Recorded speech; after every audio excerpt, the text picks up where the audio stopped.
ಹೇಗಾದ್ರೂ ಮಾಡಿ ಇಂದು ನಾನು ಸೇರಿ ತೀರಿಸ್ಕೊಳ್ಳೇಬೇಕು. ನಮ್ಮ ಮಾವನವರು ಒಳಗಡೆ ಊಟ ಮಾಡ್ತಾ ಇದ್ದಾರೆ. ನನ್ನ ಗಂಡ ನೋಡಿದ್ರೆ ಪೇಟೆಗೆ ಹೋಗಿದ್ದಾನೆ. ಅವನು ಪೇಟೆಗೆ ಹೋಗಿ ಬರೋದ್ರೊಳಗಾಗಿ ನನ್ನ ಮಾವನನ್ನ ಬಲಾತ್ಕಾರ ಮಾಡಲು ಬಂದಂತ ಸುಳ್ಳು ಕತೆ ಕಟ್ಟಿ ಹೊರ ಹಾಕಲೇಬೇಕು. ಅಯ್ಯೋ ಅಮ್ಮ, ಅಯ್ಯೋ ತಲೆ.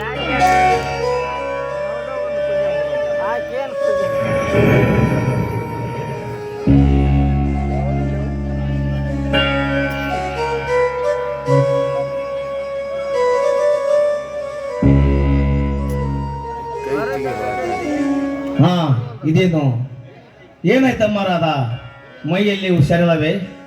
ಏನಾಯ್ತು ಮೇಲೆ ಹೇಳಮ್ಮ. ಚೇಚೆ, ಹಾಗೇನಿಲ್ಲ ಮಾವ. ನೀನು ಊಟಕ್ಕೆ ಬಡಿಸಿನ ಈ ಹೊರಗಡೆ ವಿಶ್ರಾಂತಿ ಹೋಗಂತ ಬಂದೆ. ಅಷ್ಟರಲ್ಲಿ ಇದ್ದಕ್ಕಿದ್ದಾಗ ತೆಲ್ಲಮ್ಮ ತುಂಬಾ ತೆಲ್ಲ ಹೋಗ್ತಾ ಇರ್ತಾ ಇದೆ. ನೋಡಮ್ಮ, ಸ್ವಲ್ಪ ಮಲಗಿ ವಿಶ್ರಾಂತಿ ತೆಗೆದಕ್ಕೂ ಎಲ್ಲ ಸರಿ ಹೋಗುತ್ತದೆ. ಜೋರಾಗಿ ಬಂದ ತಲೆನೋವು ಮನುಷ್ಯನಿಗೆ ಸ್ವಲ್ಪ ತ್ರಾಸು ಮಾಡುತ್ತದೆ. ನಾನು ಈಗಲೇ ಹೋಗಿ ಡಾಕ್ಟರನ್ನು ಕರೆದುಕೊಂಡು ಬರ್ತೀನಿ. ಸ್ವಲ್ಪ ತಡೆಯಮ್ಮ. ಬೇಡ ಮಾವ, ಈ ಕಾಯಿಲೆ ಡಾಕ್ಟ್ರಿಂದ ವಾಸಿ ಆಗಬಾರದು. ನೀನು ಒಂದ್ಸಲ ಕೈ ಹೋದ್ರೆ ತಲೆ ಒತ್ತಿದ್ರೆ ಸಾಕು ಮಾವ, ಅಷ್ಟಕ್ಕೆ ವಾಸಿ ಆಗುತ್ತದೆ. ಡಾಕ್ಟರ್ ಬೇಡ ಮಾವ, ಬೇಡ. ಆಯ್ತಮ್ಮ, ನೀನು ಮಾತ್ರ ಅಳಬೇಡ. ಈ ನಿನ್ನ ತಲೆ ಎಲ್ಲಿ ಜೋರಾಗಿ ನೋಯುತ್ತದೆ ಸ್ವಲ್ಪ ಹೇಳಮ್ಮ. ಮಾವ, ಇಲ್ಲಿ ತಲೆ ನೋಡ್ತಾ ಇದೆ, ಬಾ ಮಾವ. ಅಯ್ಯೋ ದೇವರೇ, ಈ ಆಳದ ತಲೆನೋವು ನಿನಗೆ ಬರಬೇಕೆ? ಸ್ವಲ್ಪ ಹಣೆಯನ್ನು ಉಜ್ಜಿದರೆ ಈಗಲೇ ಶಾಂತವಾಗಬಹುದು. ತಡೆಯಮ್ಮ, ಈಗಲೇ ಹಣೆಯನ್ನು ಉಜ್ಜುತ್ತೀನಿ.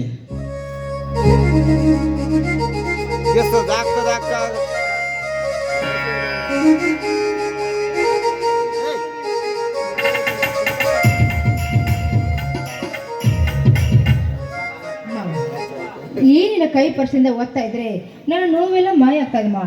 ಇನ್ನೊಂಚೂರು ಇಲ್ಲಿ ಒತ್ತಿ ಮಾವ, ಇಲ್ಲಿ ಒತ್ತಿ.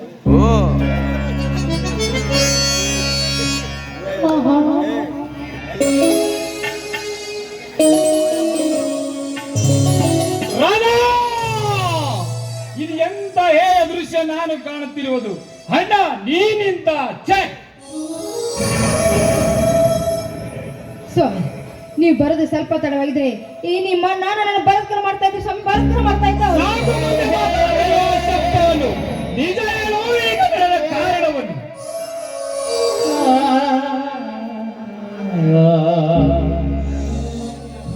ತಮ್ಮ, ಅರ್ಥವಿಲ್ಲದೆ ಒಂದು ತರ ನೀನು ಮಾತನಾಡುತ್ತಿರುವಲ್ಲ. ಕಾರಣವನ್ನು ಹೇಳಲು ಅಂಥದ್ದೇನು ಆಗಿದೆಯಪ್ಪ ಈ ಮನೆಯಲ್ಲಿ? ನೋಡಲಾರದ ದೃಶ್ಯವನ್ನು ನನ್ನ ಕಣ್ಣಾರೆ ಕಂಡ ಮೇಲೆ ಮತ್ತೇನು ಬೇಕು ಸಾಕ್ಷಿ? ಕದ್ದು ಮುಚ್ಚಿ ಆಡುವ ಈ ನಿಮ್ಮ ಕಾಮತೋಟ ಎಷ್ಟು ದಿನ ಮುಚ್ಚಿತ್ತು?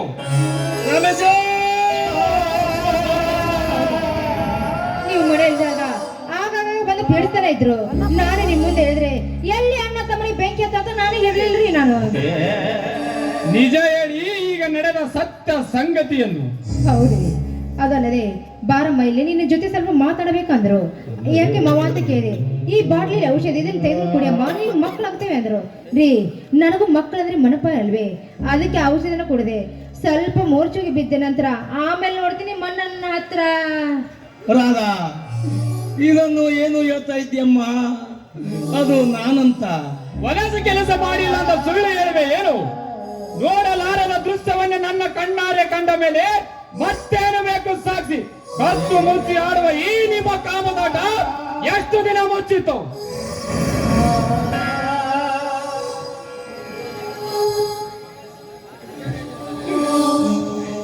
ತಮ್ಮ, ಸ್ವಾಮಿ, ನಾನು ನಿಜ ಹೇಳ್ತಿದ್ದೇನೆ ಸ್ವಾಮಿ. ಇಷ್ಟೇನ ಅಲ್ದೆ ಇವನು ಆಗಾಗ ನಮ್ಮನ್ನ ಬರ್ತಾನೆ ಇದ್ದ. ಅದಕ್ಕೆ ಇವತ್ತ ನಿಮ್ಮ ಕಣ್ಣಾರೆ ನೀವೇ ನೋಡಿದ್ರಿ ಸ್ವಾಮಿ, ನೀವೇ ನೋಡಿದ್ರಿ. ಏನಂತ ಈ ಜನರು? ಸ್ವಾಮಿ, ನಿನ್ನ ಗಂಡ ಪೇಟೆ ಹೋಗಿದ್ದೇನೆ, ಆದ್ರೆ ಶಿವ ಬಂದು ನನ್ನ ಕಾಮದನ್ನ ತೀರ್ಸಂತ ಹೇಳ್ತಾ ಇದ್ದೀನಿ ಸ್ವಾಮಿ. ಇವನ ಕಾಮದನ್ನ ತೀರ್ಸ್ಕೊಂತ ಹೇಳ್ತಾ ಇದ್ದ.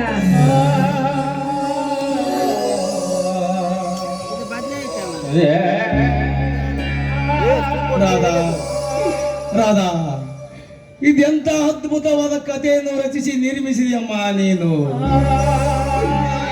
ಯಾರು ಅಭಿನಯಿಸಲಾರದ ಈ ನಿನ್ನ ಕುವಕ ನಾಟಕವನ್ನು ನಟಿಸಿ ಈ ನಿನ್ನ ಮಾವನನ್ನು ಕೆಟ್ಟವನನ್ನಾಗಿ ಮಾಡಿಬಿಟ್ಟೆ. ಕೆಟ್ಟವನನ್ನಾಗಿ ಮಾಡಿಬಿಟ್ಟೆ. ಬಾರಿ ಶ್ರೀ ಕೃಷ್ಣ ಪರಮಾತ್ಮನ ಮೊಮ್ಮಗ ನೀನು, ನಿನಗೇಕೆ ಬಂದಿದ್ದು ಅಂತ ಕೆಟ್ಟ ಹೆಸರು. ಮಾಡುವ ಎಲ್ಲ ವರಸು ಕೆಲಸ ಮಾಡಿ ಮೇಲೆ ಈ ಕಣ್ಣೀರಿನ ನಾಟಕ ಬೇರೆ. ಆದರೆ ಇಂದು ಒಡ ಹುಟ್ಟಿದ ತಮ್ಮನ ಸಂಸಾರದಲ್ಲಿ ವಿಷ ಬರಿಸಿಬಿಟ್ಟೆ ಅಲ್ಲಣ್ಣ. ನಾಚಿಕೆಯಾಗುವುದಲ್ಲವೇ ನಿನ್ನ ಜನ್ಮಕ್ಕೆ? ತಮ್ಮನ ಹೆಂಡತಿ ಎಂಬ ಭಾವನೆ ಆದ್ರೂ ಮೂಡಬಾರದಿತ್ತೇ ನಿನ್ನ ಆತ್ಮದಲ್ಲಿ? ಎಂತ ಮೋಸ ಮಾಡಿಬಿಟ್ಟೆ ಅಣ್ಣ, ಎಂತ ಮೋಸ ಮಾಡಿಬಿಟ್ಟೆ. ನಿನ್ನಂತ ಕಾಮುಕನಿಗೆ ಅಣ್ಣ ಎನ್ನಲೇ ನನಗೆ ನಾಚಿಕೆಯಾಗುತ್ತಿದೆ. ನಿಜವಿದೆ ತಮ್ಮ ಈ ನನ್ನ ಮಾತು. ಪ್ರತ್ಯಕ್ಷ ಕಂಡರೂ ಪ್ರಮಾಣಿಸಿ ನೋಡಬೇಕು.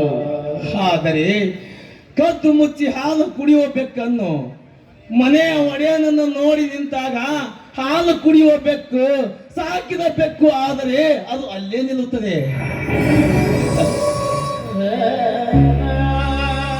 ಅಡವಿಯ ಬೆಕ್ಕಾದ್ರೆ ಒಡೆಯನನ್ನು ಕಂಡ ತಕ್ಷಣ ಓಡಿ ಹೋಗುತ್ತದೆ. ತಮ್ಮ, ಇಷ್ಟಾದರೂ ಕೂಡ ತಮ್ಮ ನೀನು ಏಕೆ ಅರ್ಥ ಮಾಡಿಕೊಳ್ಳಬಾರದು? ಎಲ್ಲರ ಮೇಲಂತ ಕಟ್ಟಿ ನನ್ನ ಮುಂದೆ ಮಾತನಾಡಬೇಡ. ನೋಡು, ಇನ್ನು ನೀನು ಈ ಮನೆಯಲ್ಲಿ ಇನ್ನು ಮೇಲೆ ನೀನು ಈ ಮನೆಯಲ್ಲಿ ಯಾವ ಸೂಳೆಯನ್ನಾದರೂ ತಂದು ಆಳಿಕೊಂಡಿರು. ನನ್ನ ಹೆಂಡತಿ ಕಟ್ಟಿಕೊಂಡು ನಾನೇ ಮನೆ ಬಿಟ್ಟು ಹೋಗುತ್ತೇನೆ. ಬಾದಾದ ಹೋಗೋಣ. ಬನ್ನಿ ಸ್ವಾಮಿ, ಇವ್ರ ಮನೆಯಲ್ಲಿ ಮುಂದಿನ ಕೆಲಸ. ಬನ್ನಿ, ನಾವು ಹೋಗಿ ಬೇರೆ ಮನೆ ಮಾಡೋದಾಯ್ತು. ಇದು ರಮೇಶ, ನೀವು ಈ ಮನೆಯಿಂದ ಕಾಲು ಕಿತ್ತರೆ ನನ್ನ ಆಣೆ ಆಗಿದೆ. ಅಂದು ನನ್ನ ಎತ್ತಮ್ಮನಿಗೆ ನಾನು ಕೊಟ್ಟ ವಚನವನ್ನು ಪಾಲಿಸಬೇಕಾದರೆ ನೀವೇ ಈ ಮನೆಯಲ್ಲಿ ನಗುತ್ತಾ ಇರಬೇಕು. ಅಂದು ನನ್ನ ತಾಯಿ ಸಾಯುವ ಮುನ್ನ ಏನು ಹೇಳಿದಳು ಗೊತ್ತೇ ಮಗು ಶಿವಣ್ಣ? ಈ ನಿನ್ನ ತಾಯಿ ಈ ಮಣ್ಣಿನ ಋಣವನ್ನು ತೀರಿಸಿಕೊಂಡು ಮಾಯವಾಗುತ್ತಿದ್ದಾಳೆ. ಹೋಗುವ ಮುನ್ನ ನನ್ನದೊಂದು ವಚನ ಪಾಲಿಸು. ಈ ನಿನ್ನ ಬೆನ್ನ ಹಿಂದೆ ಬಿದ್ದ ಈ ನಿನ್ನ ತಮ್ಮ ರಮೇಶ ಹಾಗೂ ಜ್ಯೋತಿಯ ಜೀವನದ ಭಾರ ನಿನ್ನ ಮೇಲಿದೆ.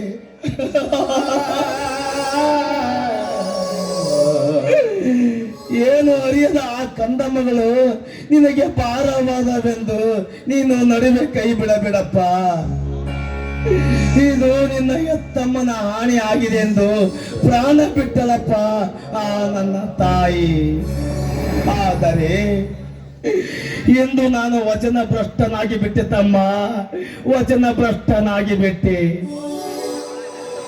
ಅಮ್ಮ, ನಿನಗೆ ಕೊಟ್ಟ ವಚನವನ್ನು ಪಾಲಿಸದ ಈ ನಿನ್ನ ಪಾಪಿ ಹಿರಿಯ ಮಗನನ್ನು ಕ್ಷಮಿಸಿ ಬಿಡು ತಾಯಿ, ಕ್ಷಮಿಸಿ ನಿನ್ನಗತ್ತು ನನಗೆ ಚೆನ್ನಾಗಿ ಗೊತ್ತು. ಇಂಥ ಸಮಯದಲ್ಲಿ ತಾಯಿಯನ್ನು ನೆನೆದು ಕಣ್ಣೀರು ಹಾಕಿದರೆ ತಮ್ಮನ ಮನೆಗೆ ಕರಗುವುದೆಂದು ಕಣ್ಣೀರಿನ ನಾಟಕವಾಡಬೇಡ. ನೋಡು, ಇನ್ನು ಮೇಲೆ ಈ ಮನೆಯಲ್ಲಿ ನೀನಿರಬೇಕು ಒಂದು, ಇಲ್ಲ ನನ್ನ ಹೆಂಡತಿ ಕಟ್ಟಿಕೊಂಡು ನಾನಿರಬೇಕು ಒಂದು. ಇವತ್ತು ಇದರಲ್ಲಿ ಯಾವುದಾದ್ರೂ ಒಂದು ತೀರ್ಮಾನ ಹಾಗೇ ಬಿಟ್ಟಿ. ರಮೇಶ, ಈ ಮನೆಯಲ್ಲಿ ನೀನೇ ನಗುತ್ತಾ ಇರು, ನಾನೇ ಮನೆ ಬಿಟ್ಟು ಹೋಗುತ್ತೀನಿ. ಆದರೆ ಒಂದು ವಿಚಾರ, ಅಣ್ಣನಾದವನಿಗೆ ತಮ್ಮನ ಹೆಂಡತಿ ಮಗಳ ಸಮಾನ. ಮಗಳೊಡನೆ ತಂದೆ ಆದವನು ಸರಸವಾಡಬಹುದೇ? ನಿಮ್ಮಂತ ಕಾಮುಕರಿಗೆ ಮಗಳಾದ್ರೇನೋ ಮಡದಿ ಆದ್ರೇನೋ ರೀ, ಇವ್ರ ಜೊತೆ ಮಾತೇನು? ಬನ್ನಿ ಸ್ವಾಮಿ, ನಾವು ಬೇರೆ ಮನೆ ಮಾಡ್ಕೊಂಡಿರೋಣ. ಇಲ್ಲ ಮಹಾರಾಜ, ನಾನು ಆಗಲೇ ಹೇಳಿದವೆ ನೀವೇ ಈ ಮನೆಯಲ್ಲಿ ಇರಬೇಕು, ನಾನೇ ಮನೆ ಬಿಟ್ಟು ಹೋಗ್ತೀನಂತ. ತಮ್ಮ, ನಾನೇ ಮನೆ ಬಿಟ್ಟು ಹೊರಟು ಹೋಗುವ ಮುನ್ನ ಒಂದು ಮಾತು ಹೇಳ್ತೀನಿ, ನೆನಪಿಟ್ಟು ಕೇಳು. ತಟ್ಟಿದರೆ ಕುರುಳಾದೆ, ಸುಟ್ಟರೆ ಸೂರಿಗೆ ವಿಭೂತಿಯಾದೆ. ತಮ್ಮ, ಇಷ್ಟಾದ್ರೂ ಕೂಡ ನೀನು ಏಕೆ ನನ್ನನ್ನು ಮನೆ ಬಿಟ್ಟು ಹೊರಾಗಬೇಡಪ್ಪ ತಮ್ಮ. ಈ ನಿನ್ನ ಬಣ್ಣದ ಚಿಟ್ಟೆ ಎಂತಿದ್ದ ಈ ನಿನ್ನ ಕೀಟ ಹುಳುವಿನ ಮಾತು ಕೇಳಿ ನನ್ನನ್ನು ಮನೆ ಬಿಟ್ಟು ಹೊರಗಟ್ಟುವ ನಿನ್ನ ಸ್ಥಿತಿ ಮುಂದೆ ಕೊನೆಗೊಂದು ದಿನ ನನಗೆ ಬಂದ ಗಂಡಾಂತರದಂತೆ ನಿನಗೂ ಕೂಡ ತಂದೊಡ್ಡುತ್ತಾಳೆ ನೋಡು ಈ ಮಹಾಮಾರಿ. ನೆನಪಿಟ್ಟುಕೋ ಅಮ್ಮ, ಎಂತ ನಕ್ಷತ್ರದಲ್ಲಿ ಜನ್ಮ ಕೊಟ್ಟಿಯಮ್ಮ ಇಂಥ ಮಗನಿಗೆ. ಹುಟ್ಟಿದ್ರೆ ಹುಟ್ಟಬೇಕಮ್ಮ, ನಿನ್ನಂತ ಹೊಟ್ಟೆಯಲ್ಲಿ ಹುಟ್ಟಬೇಕು, ಇಂಥ ಮಗನಾಗಿ ಹುಟ್ಟಬೇಕು. ತಮ್ಮ, ಇಂದಿಗೆ ಮುಗಿಯಿತಪ್ಪ ಈ ನನ್ನ ಮನೆ ಋಣ. ದೇವ ಮಂದಿರದಂತೆ ಇದ್ದ ಈ ನನ್ನ ಮನೆ ಎಂದು ನನ್ನ ಪಾಲಿಗೆ ಮಸನವಾಯಿತೆ. ಅಯ್ಯೋ ನನ್ನ ದೈವವೇ, ಇಂಥ ಆಧಾರದ ಅಪವಾದ ಹೊತ್ತು ಮನೆ ಬಿಟ್ಟು ಹೋಗುವುದಕ್ಕಿಂತ ಒಂದು ತೊಟ್ಟು ವಿಷವನ್ನಾದರೂ ಕೊಟ್ಟು ಬಿಟ್ಟಿದ್ದರೆ ಕುಡಿದು ಹಾಯಾಗಿ ಕಣ್ಮುಚ್ಚಿ ಬಿಡ್ತಿದ್ದಲ್ಲ ಮರದ, ಕಣ್ಮುಚ್ಚಿ ಬಿಡ್ತಿದ್ದೆ. ತಮ್ಮ, ಬರುವೆ ತಮ್ಮ, ನೀವು ಮಾತ್ರ ಈ ಮನೆಯಲ್ಲಿ ಇರಿ. ಇದು ಈ ನಿನ್ನ ಅಣ್ಣನ ಆರೈಕೆ ತಮ್ಮ, ಆರೈಕೆ.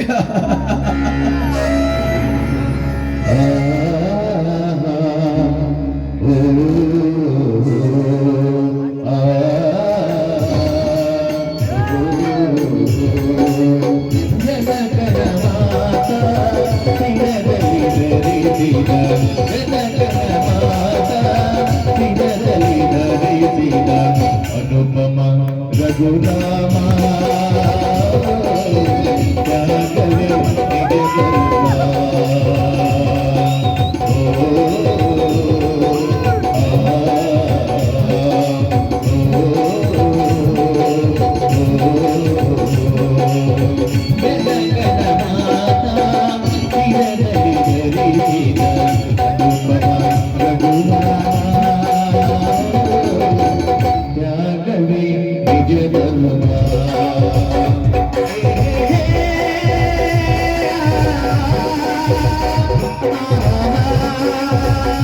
Hey, hey, hey.